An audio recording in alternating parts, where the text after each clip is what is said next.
ကဲဥမာလေးကြည့်အောင် Yesterday she gave me a gift at school မနေ့ကသူမကကျွန်တော်ကိုလက်ဆောင်တစ်ခုပေးခဲ့တယ်ကျောင်းမှာပေါ့ကဲ yesterday ကအချိန်ပြပုတ် modifier ဖြစ်တယ် she က subject give ပေးခဲ့တဲ့ verb me ကျွန်တော်က the right object a gift လက်ဆောင်တစ်ခုက indirect object at school ကကြတော့နေရာပြပုတ်ကျောင်းမှာဆိုတော့နေရာပြပုတ်သူက modifier ဖြစ်တယ်အဲ့တော့အောက်မှာရေးထားတဲ့စာကြောင်းလေးက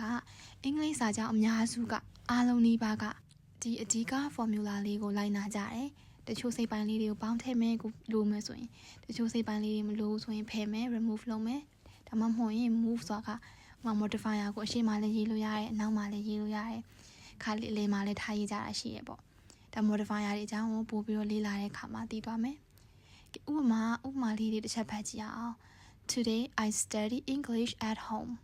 ဒီမှာဆိုရင် today က modifier အချိန်ပြပုတ်ဖြစ်မယ်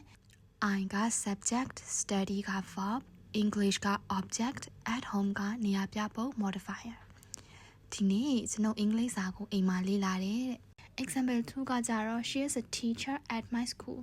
she က subject ဖြစ်မယ် is က verb a teacher က complement သူက subject complement subject ကဘာလဲဆိုတာကို describe ဖော်ပြပေးတာ at my school ကကြတော့နေရာပြပုတ် modifier ဖြစ်မယ်အဲ့တော့ she is a teacher at my school သူမကကျွန်ုပ်ရဲ့ကျောင်းမှာဆရာမတစ်ယောက်ဖြစ်တယ်ဟုတ်ပြီ example 3လေးကိုကြည့်အောင် yesterday they made him leader in the group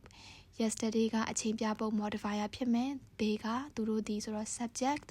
made ကပြုလုပ်ခဲ့သည့် verb him ကကြတော့သူကိုဆိုတော့ object leader ကကြတော့ object complement object ကဘာလဲဆိုတာကို describe လုပ်ပေးတာ renames လုပ်ပေးတာ in the group ကကြတော့နေရာပြပုတ် modifier ဖြစ်မယ်Yesterday they made him leader in the group မနေ့ကသူတို့ကသူ့ကိုအဖွဲ့ထဲမှာခေါင်းဆောင်အဖြစ်တင်မြှောက်လိုက်တယ်ပေါ့အဲ့လိုပြောချင်တာပေါ့နော်သိချင်တာရှိရင်နားမလည်တာရှိရင် comment မှာမေးသွားလို့ရပါတယ်ရှင်